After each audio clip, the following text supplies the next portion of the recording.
Informasi lainnya, saudara, hujan yang melanda hampir seluruh wilayah di Aceh menyebabkan sejumlah tanggul sungai di Kabupaten Aceh Tamiang jebol, sehingga sejumlah kecamatan dilanda banjir.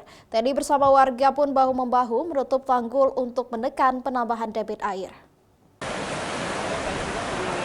Banjir yang terjadi di Kabupaten Aceh Tamiang diakibatkan karena jebolnya sejumlah tanggul sungai di dua desa, diantaranya di Desa Pekan Seruai dan Desa Tangselama, Kecamatan Seruai. Personel TNI Kodim 0117 Aceh Tamiang pun langsung terjun ke lokasi bahu-membahu bersama warga setempat untuk menutup sejumlah tanggul sungai lainnya yang akan ambruk akibat derasnya arus sungai. Menggunakan alat seadanya dan dibantu sebuah ekskavator, TNI bersama warga pun menimbun tanggul menggunakan tanah yang dimasukkan ke dalam karung. Hingga Senin petang kondisi debit air terus bertambah, rata-rata antara 50 cm hingga 1,5 meter.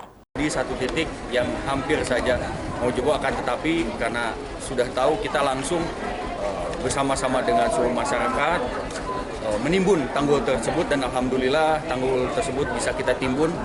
Kemudian untuk yang lainnya kami sekarang fokus untuk pendistribusian logistik, membantu pendistribusian logistik kepada titik-titik dapur umum yang ada di masyarakat, sehingga masyarakat bisa dengan tenang dalam menghadapi bencana ini. Demikian. Data dari BPBD setempat, sebanyak 18 desa di 7 kecamatan dilanda banjir.